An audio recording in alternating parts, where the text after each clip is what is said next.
اگر سورہ تغابن کو آپ نے اس طریقے سے پڑھا اور پھر بھی آپ کی حاجت پوری نہ ہوئی تو بے شک پھر آ کر مجھے جو سزا دینا چاہیں مجھے دے سکتے ہیں آپ بالکل حق بجانب ہوں گے۔ آج میں ایک نایاب وظیفہ آپ کو دے رہا ہوں۔ سورہ تغابن میں ایک آیت ہے جو اسم اعظم ہے۔ وہ کون سی آیت ہے؟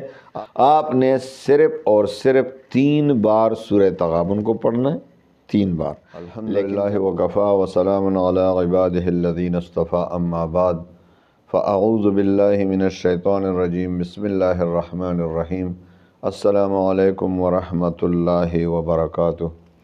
پیارے بھائیو بہنوں، آج کل چونکہ مشکلات کا دور ہے، ہر طرف مسلمان پریشان، ہر طرف مسلمانوں پر کسی کو دشمنوں کا خطرہ، کسی کو مال و دولت کی پریشانی، کسی کو قرض کی پریشانی۔ یہ تو آج کا سب سے بڑا مسئلہ ہے، قرض کا بوجھ اور مالی پریشانی۔ آج میں آپ کو ایسا وظیفہ سورہ تغابن کا بتا دیتا ہوں کہ ان تمام مسائل کا حل سورہ تغابن ہے۔ سورہ تغابن کا ایسا وظیفہ آج میں آپ کو بتا دیتا ہوں، خصوصاً اس میں ایک آیت ہے جو یقیناً اسم اعظم ہے۔ تو ایک خاص طریقہ ہے سورہ تغابن پڑھنے کا، سورہ تغابن کا وظیفہ کرنے کا، اور اس میں جو اسم اعظم ہے اس کے وظیفے کا۔ تو آئیے میں آج آپ کو انشاءاللہ ان تمام مسائل کے حل کے لیے سورہ تغابن اور اس کی ایک آیت جو کہ اسم اعظم ہے، اس کا ایسا وظیفہ بتا دیتا ہوں کہ آپ کے تمام قرضے بھی انشاءاللہ اتر جائیں گے۔ آپ قرضوں سے انشاءاللہ العزیز آپ کی مالی پریشانی بھی ہمیشہ کے لیے ختم ہو جائے گی۔ آپ کوئی مقدمہ لڑ رہے ہیں، عدالتوں کے چکر لگا رہے ہیں، ان سے بھی چھٹکارا مل جائے گا۔ انشاءاللہ آپ کو کامیابی حاصل ہوگی۔ آپ کو دشمن پریشان کر رہے ہیں، دشمنوں کی پریشانی بھی ختم ہو جائے گی۔ دشمن خود بخود ذلیل اور تباہ و برباد ہو جائیں گے۔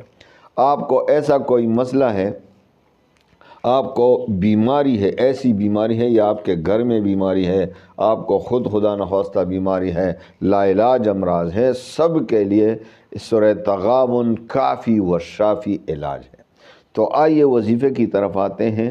وظیفے کی اجازت عام ہے، آپ کو پتہ ہے میرے وظائف کی اجازت عام ہوتی ہے، لیکن ہاں چند شرائط کے ساتھ، کیونکہ زندگی کے اصول ہے بھائی، جب آپ ان اصول پر عمل نہیں کریں گے تو آپ کا وظیفہ کام نہیں کرے گا۔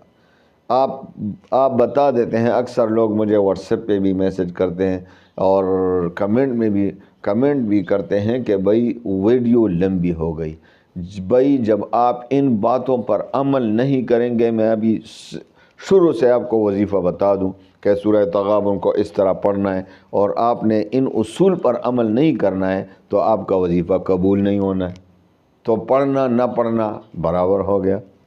تو صرف ہاں پڑھنے کا ثواب ملے تو الگ ہے۔ تو میرے پیارے بھائیوں بہنوں، کیوں اپنے خود کو تکا دیتے ہو؟ خود کو کیوں ویسے تکا دیتے ہو؟ وظائف کے شرائط پر عمل کریں، کچھ بھی نہیں ہوگا۔ آپ بہت سے لوگ کہتے ہیں میرے چینل کو سبسکرائب کرو، آپ کو اجازت ہے۔ بھئی اس سے اجازت نہیں ملتی، اس سے آپ کو کبھی اجازت نہیں ملتی۔ یہ تو وہ اپنی غرض کے لیے کہہ رہے ہیں۔ میں نے کبھی آپ سے کہا ہے کہ میرے چینل کو سبسکرائب کرو تب آپ کو اجازت ہے؟ یہ تو میں بھی کہہ سکتا ہوں کہ میرے چینل کو سبسکرائب کرو تو آپ سبسکرائب کریں گے کہ بھائی اجازت اس کے بغیر نہیں ملتی، لیکن ہرگز نہیں، میرے چینل کو سبسکرائب کرنے سے آپ کو اجازت نہیں ملے گی۔ آپ کو اجازت تب ملے گی جب آپ 5 وقت کی نماز پڑھیں گے۔ 5 وقت کی نماز نہیں پڑھتے، اللہ کو ناراض کر رہے ہیں، تو اللہ تعالیٰ اس کا وظیفہ کیا قبول کرے گا؟ تو 5 وقت کی نماز کے شرط، دوسرا شرط ہے رزق حلال کی طلب، کیونکہ حدیث پاک میں آتا ہے کہ جس کے پیٹ میں حرام مال پڑا ہو، جس کا کھانا پینا حرام ہو، جس کا لباس حرام ہو، اس کی دعا کیوں کر قبول ہوگی؟ تو دوسرا شرط ہے رزق حلال کی طلب۔ تیسرا شرط ہے اللہ تعالیٰ پر یقین اور اعتماد کامل ہو، کیونکہ حدیث قدسی میں آتا ہے کہ اللہ تعالیٰ فرماتے ہیں کہ میں اپنے بندے کے ساتھ اس کے ظن اور گمان کے مطابق معاملہ فرماتا ہوں، یعنی جس طرح مجھ پر یقین رکھے گا، گمان رکھے گا، میں اسی کے مطابق معاملہ فرماؤں گا۔ تو اللہ تعالیٰ پر یقین اور اعتماد کامل ہو۔ چوتھا اور آخری شرط کہ وظیفے کا تلفظ ٹھیک ہو۔ اب دیکھو، سورہ تغابن کا وظیفہ دے رہا ہوں، تو سورہ تغابن آپ صحیح طریقے سے پڑھ سکتے ہیں، اس پر قادر ہیں۔ آپ کو پورا قرآن صحیح طور سے پڑھنا سیکھنا چاہیے، کیونکہ یہ ہم تمام مسلمانوں پر لازم ہے۔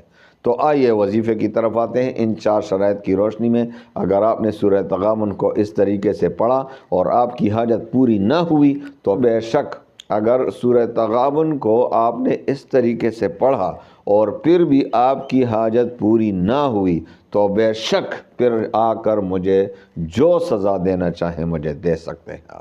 آپ بالکل حق بجانب ہوں گے، کیونکہ خدا نخواستہ میں نے جھوٹ بولا ہوگا۔ تو آئیے وظیفے کی طرف آتے ہیں۔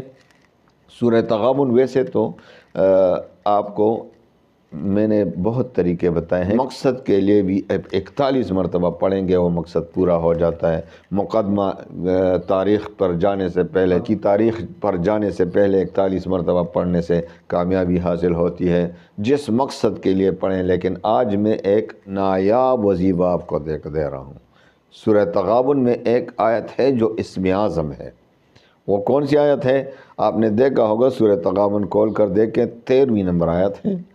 اللہ لا الہ الا ہو وعلی اللہ فلیتوکل المؤمنون۔ 13 نمبر آیت سورہ تغابن کی دیکھیں، یہ اسم اعظم ہے۔ اللہ لا الہ الا ہو وعلی اللہ فلیتوکل المؤمنون۔ تو آپ نے ایک طریقے سے اس اسم اعظم کو پڑھنا ہے۔ دیکھو، آپ نے صرف اور صرف 3 بار سورہ تغابن کو پڑھنا ہے، 3 بار۔ لیکن جب آپ اس آیت کو پڑھیں، اچھا وظیفے کا، آئیے آپ کو وظیفے کا طریقہ بتا دوں۔ آپ نے سب سے پہلے 2 رکعت صلاۃ حاجت کے پڑھنے ہیں۔ صلاۃ حاجت کے بعد آپ نے 11 بار درود شریف پڑھنا ہے اور سورہ تغابن کو شروع کریں۔ جب سورہ تغابن کو شروع کریں اور اس آیت نمبر 13 پر پہنچیں، اللہ لا الہ الا ہو وعلی اللہ فلیتوکل المؤمنون، تو اس کو 101 بار پڑھیں۔ کتنا؟ 101 بار اس کو پڑھیں۔ پھر سورہ تغابن کو مکمل کریں، پھر دوبارہ شروع کریں اور اسی 13 نمبر آیت پر پہنچیں گے تو پھر 101 بار پڑھیں۔ اللہ لا الہ الا ہو وعلی اللہ فلیتوکل المؤمنون۔ تو اسی ترتیب سے آپ نے 7 مرتبہ پڑھنا ہے سورہ تغابن کو۔ سورہ تغابن کو اسی ترتیب سے 7 مرتبہ پڑھنا ہے اور آخر میں پھر 11 بار درود شریف اور پھر خوب دل سے دعا۔ 21 دن تک اس پر عمل کریں، انشاءاللہ العزیز پہلے ہی دن ایک ہی وظیفے سے آپ کی جو بھی حاجت، یعنی آپ جس مقصد کے لیے پڑھ رہے ہیں، وہ حاجت انشاءاللہ ایک ہی دن میں حاصل ہوگا۔ پہلے ہی دن آپ کی دعا قبول ہوگی، آپ کی حاجت پوری ہوگی۔ لیکن پھر بھی ہمارے اعمال کمزور ہیں، یقین کمزور ہیں، ہم میں کوتاہیاں بہت زیادہ ہیں، عیب بہت زیادہ ہیں۔ تو 21 دن تک مسلسل پڑھتے رہیں، انشاءاللہ 21 دن میں ضرور ضرور آپ کی حاجت پوری ہو جائے گی اور آپ کا بیڑا پار ہو جائے گا۔ سورہ تغابن سے دل لگا دیں۔ سورہ تغابن روزانہ پڑھیں، صبح سحری کے وقت پڑھیں، سحری کے وقت نہ پڑھ سکیں تو صبح فجر کی نماز کے بعد ضرور 1 مرتبہ ضرور پڑھا کریں۔ انشاءاللہ پورا دن خوشیوں والا دن ہوگا، پورا دن آپ کو خیر و عافیت سے گزرے گا، آپ کو کوئی تکلیف نہیں پہنچا سکے گی، دشمنوں سے امن میں رہیں گے۔ بہت ہی کرامات ہیں سورہ تغابن کے، اگر اب گننے لگیں تو سارا دن بھی جاتا رہے گا، رات بھی آئے گی، لیکن سورہ تغابن کے فضائل ختم ہونے والے نہیں ہیں۔ اللہ تعالی ہم سب کو صحیح طریقے سے عمل کرنے کی توفیق عطا فرمائے اور اللہ تعالی تمام مسلمانوں کے غموم ہموم پریشانیوں کو سورہ تغابن کی برکت سے دور فرمائے اور خوشیوں میں بدل دے۔ وآخر دعوانا ان الحمد للہ رب العالمین۔